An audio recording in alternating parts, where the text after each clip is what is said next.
ये मुनीबा मज़ारी की बहुत ही फेमस स्पीच का हिंदी ट्रांसलेशन है। इसे सुनने के बाद एक बात की गारंटी मैं देता हूँ कि आप बहुत दुखी होंगे और उसके बाद आपके लिए कहानी इतनी इंस्पायरिंग हो जाएगी ना कि आप इस कहानी से प्यार करने लगेंगे। आप ये समझ जाओगे कि जीवन में इतना संघर्ष भी होता है। तो स्टार्ट करते हैं।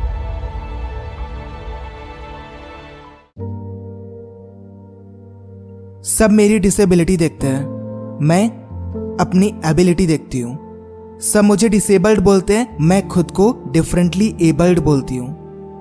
आपके जीवन में कुछ दुर्घटनाएं होती हैं और वो घटनाएं आपको तोड़ती हैं, परेशान करती हैं, पर वो आपको बेस्ट बना देती हैं। और यही सेम चीज मेरे साथ भी हुई। मैं 18 साल की थी जब मेरी शादी हो गई। मेरे पिताजी चाहते थे कि मेरी शादी हो जाए और मैंने उस वक्त यही कहा कि अगर इससे आपको खुशी मिलती है तो मैं ये करूंगी। और हाँ, ये कभी भी एक हैप्पी मैरिज नहीं थी। शादी के लगभग 2 साल बाद ही मेरा कार एक्सीडेंट हो गया। किसी वजह से मेरे पति को नींद आ गई और कार गड्ढे में जा गिरी। उन्होंने कार से बाहर कूदकर खुद को बचाया। मैं उनके लिए बहुत खुश हूं, पर मैं कार के अंदर रह गई और मैंने बहुत सारी इंजरीज को सस्टेन किया। लिस्ट बहुत लंबी है, डर मत जाना। मेरी कलाई फ्रैक्चर्ड थी, कंधे की हड्डी और कॉलर बोन फ्रैक्चर थी। मेरा पूरा रिब केस फ्रैक्चर था और रिब केस की इंजरी की वजह से मेरे लंग्स और लीवर भी बुरी तरह इंजर्ड थे। मैं सांस नहीं ले पा रही थी। मैंने अपना यूरिनल बावल कंट्रोल खो दिया था, इसीलिए मुझे बैग पहनना पड़ता है जहां भी मैं जाती हूँ। मेरी बैकबोन्स की 3 वर्टिब्रा पूरी तरह से टूट चुकी थी और मैं अपने बचे हुए जीवन भर पैरालाइज्ड रहने वाली थी। मैं उसके बाद एक हॉस्पिटल पहुंची जहां मैं लगभग 2.5 महीने रही। मेरी कई सारी सर्जरीज हुई।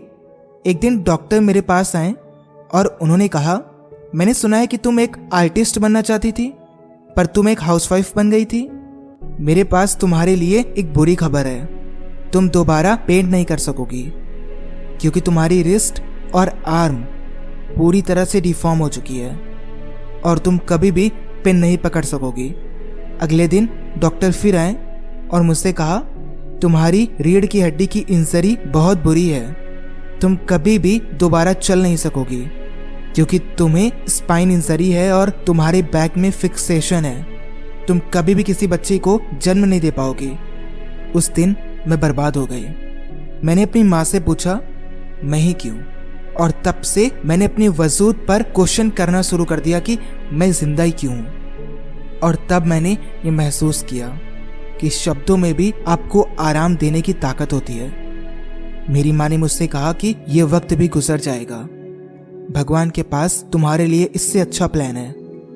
मुझे नहीं पता कि वो क्या है, पर उसके पास था। और उन सभी परेशानियों और दुख के बीच वो शब्द इतने जादुई थे कि उन्होंने मुझे चलते रहने का साहस दिया। एक दिन मैंने अपने भाई से कहा, मैं जानती हूँ कि मेरे हाथ डिफॉर्म्ड हैं, पर मैं हॉस्पिटल की इन सफेद दीवारों को देखकर थक चुकी हूँ। इन सफेद कपड़ों को पहनते पहनते थक चुकी हूँ। मैं अपने जीवन में रंग भरना चाहती हूँ। मैं कुछ करना चाहती हूँ। मुझे कुछ कलर्स दो, मुझे कोई छोटा सा कैनवस दो, मैं पेंट करना चाहती हूँ। तो उसके बाद पहली पेंटिंग जो मैंने बनाई थी वो थी ऑन माई डेथ बेड, जहाँ पर मैंने पहली बार पेंट किया। वो केवल आर्ट का एक पीस जो मेरा पैशन नहीं था, वो मेरी थेरेपी थी। और उसके बाद मैं डिस्चार्ज हुई और मैं घर वापस गई। और जब मैं घर गई तो मैंने रियलाइज़ किया कि मेरे पीछे शरीर में कई सारे अल्सर्स हो गए हैं और मैं बैठ भी नहीं सकती थी। मेरे पूरे शरीर में कई सारे इन्फेक्शंस थे, कई सारी एलर्जीज थी। तो डॉक्टर्स चाहते थे कि मैं बेड पर सीधा सीधा लेटूं। 6 महीने के लिए नहीं, 1 साल के लिए भी नहीं, 2 साल के लिए मैं बेड पर लेटी रही, उसी एक कमरे में बंद, खिड़की से बाहर देखते हुए, चिड़ियों की आवाज़ को सुनते हुए और ये सोचते हुए कि एक दिन ऐसा वक्त आएगा जब मैं बाहर जाऊंगी अपने परिवार के साथ और मौज मस्ती करूंगी।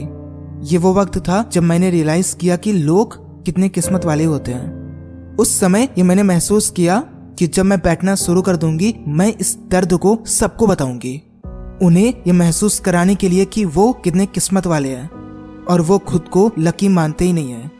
उस दिन मैंने डिसाइड किया कि मैं अपने डर से लड़ने वाली हूँ। हम सभी के अंदर डर होते हैं, अनजाना डर, लोगों को खोने का डर, स्वास्थ्य, पैसा खोने का डर।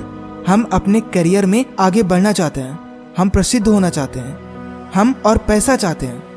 हम हर वक्त डरे होते हैं। तो मैंने लिखना शुरू किया एक एक करके उन सभी डर को, और मैंने डिसाइड किया कि मैं इन सभी डर से बाहर निकल कर आऊंगी। आपको पता है मेरा सबसे बड़ा डर कौन सा था? डिवोर्स। मैं उस इंसान के पीछे पड़ी थी जो मेरे साथ रहना भी नहीं चाहता था, पर मैंने कहा कि नहीं, मुझे इस रिश्ते को चलाना होगा। पर वो दिन जब मैंने ये डिसाइड किया कि ये केवल मेरा डर है और कुछ नहीं, मैंने खुद को अकेला कर लिया, उसे फ्री कर दिया, और मैंने खुद को इमोशनली इतना स्ट्रांग बना लिया कि वो दिन जब मैंने ये न्यूज़ पाई कि वो शादी कर रहा है, मैंने उसे एक मैसेज किया कि मैं तुम्हारे लिए बहुत खुश हूँ और आगे जीवन के लिए ऑल द बेस्ट। और वो जानता है कि मैं आज भी उसके लिए दुआएं मांगती हूँ। दूसरा डर था कि मैं कभी माँ नहीं बन सकूंगी, और ये मेरे लिए बहुत दुख भरा था। फिर मैंने ये सोचा कि दुनिया में कितने सारे बच्चे हैं, उन्हें बस चाहिए तो कोई स्वीकार करने वाला। तो रोने का कोई मतलब ही नहीं है, जाओ और किसी एक को गोद ले लो। और मैंने यही किया। लोग सोचते हैं कि उन्हें कोई और स्वीकार ही नहीं करेगा, क्योंकि हम इन परफेक्ट पीपल्स के संसार में इम्परफेक्ट हैं। तो मैंने डिसाइड किया कि इसकी जागरूकता के लिए एनजीओ खोलने की बजाय, जो मुझे पता है किसी की हेल्प नहीं करेगा, मैं लोगों के सामने ज़्यादा आने लगी। मैंने पेंट करना शुरू किया। मैंने निश्चय किया कि मैं पाकिस्तान नेशनल टीवी में एज एन एंकर काम करूंगी, और मैं कई सारे शोज कर रही हूँ। पिछले 3 सालों से मैं नेशनल गुडविल एम्बेसडर बन गई UN वुमेन पाकिस्तान के लिए, और अब मैं महिलाओं बच्चों के अधिकार के लिए बोलती हूँ। हम इंक्लूजन, डाइवर्सिटी, जेंडर इक्वालिटी के बारे में बात करते हैं, जो कि ज़रूरी है। जब भी मैं लोगों के बीच जाती हूँ मैं बहुत हंसती हूँ। मेरे चेहरे पे हमेशा एक बड़ी सी स्माइल रहती है, और लोग मुझसे पूछते हैं कि तुम ये हर वक्त हंसते हंसते थक नहीं जाती हो, इसका रहस्य क्या है? मैं हमेशा एक बात कहती हूँ, मैंने उन चीज़ों के बारे में सोचना बंद कर दिया है जो मैं खो चुकी हूँ। वो लोग जिन्हें मैं खो चुकी हूँ, लोग और चीज़ें जो मेरे साथ होनी चाहिए वो मेरे साथ हैं। और कभी कभी किसी का ना होना आपको एक बेहतर इंसान बनाता है। उनके ना होने को सेलिब्रेट करो, ये भी हमेशा एक ब्लेसिंग होती है। अपने जीवन को पूरी तरह से जियो, जैसे भी हो खुद को स्वीकार करो, खुद के लिए दयालु बनो। मैं दोबारा कहूँगी, खुद के लिए दयालु बनो, क्योंकि केवल तभी आप किसी और के लिए दयालु बन सकते हैं। खुद से प्यार करो और उस प्यार को फैलाओ। जीवन कठिन होगा, उतार चढ़ाव भी होंगे, परीक्षाएं भी होंगी, पर वो केवल आपको स्ट्रांग बनाएंगी। सो जब आप खुद को जैसे भी हो वैसे ही एक्सेप्ट कर लोगे, दुनिया आपको पहचान जाएगी। ये सब आपके अंदर से शुरू होता है।